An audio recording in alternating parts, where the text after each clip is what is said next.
FlowTrack sensor and the EV1000 platform.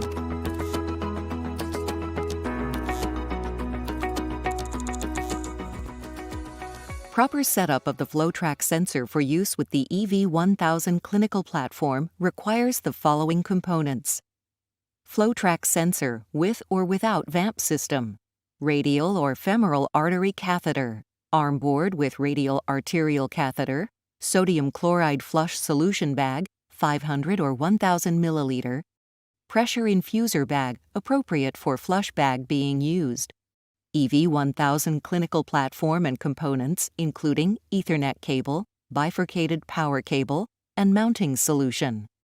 A trifurcated pressure cable. Please refer to institutional practice for catheter dressing and heparin use. Begin setup of the EV1000 clinical platform by confirming that components are present, properly connected, and in good condition. Make sure the power cable is connected to both the monitor and data box, and that an Ethernet cable is present between the monitor and the data box. Turn on the EV1000 clinical platform by pressing the power button on the rear of the monitor. Confirm that the data box LED lights are both on and green. After the startup screen, enter the patient's ID number as well as their biometric data: height, weight, age, and gender.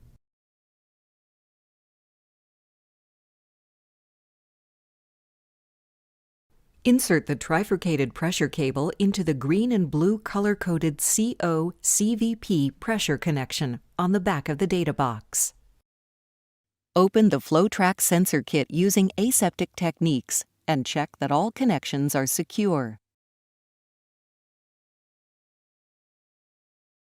Mount sensor on the data box.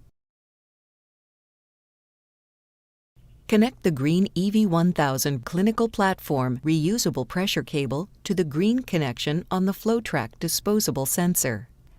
Connect the bedside monitor's reusable pressure cable for the arterial pressure channel to the red connection of the FlowTrack sensor. Invert the flush bag, allowing air to rise to the base of the bag. Spike flush bag with fluid administration set. Turn the FlowTrack sensor stopcock toward the pressure tubing. While keeping bag inverted, place pressure on the bag with one hand while pulling the flush tab on the sensor to evacuate air from the bag, and fill the drip chamber halfway or full, depending upon institutional preference. Insert the flush bag into the pressure infuser bag and hang on the IV pole, but do not inflate the infuser bag. We strongly advise you to be cautious that IV bags and other fluids need to be positioned away from AC power connectors in order to avoid liquid ingress.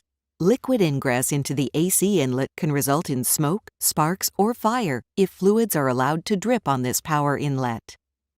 Pull the flush tab and prime the FlowTrack sensor through to the vented cap just above the sensor, evacuating all air. Turn the stopcock toward the vented cap and flush to the end of the pressure tubing while holding the pressure tubing upright.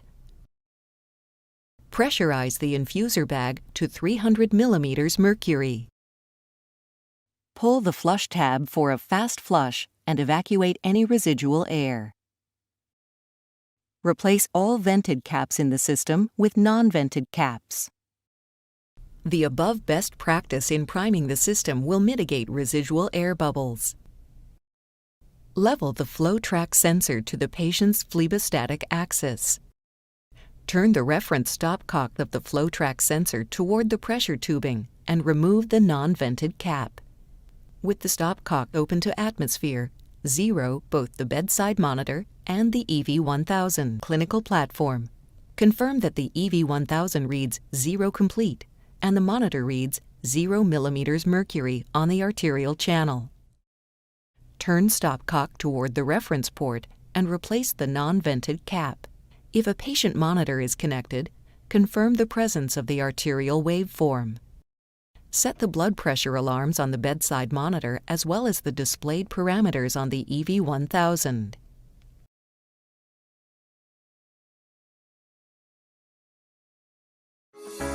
The EV1000 clinical platform, when used with volume view and FlowTrack sensors, Edwards oximetry, central venous catheter, and Pediaset oximetry catheters, offers a complete unified monitoring system that provides a holistic view of clinically validated parameters.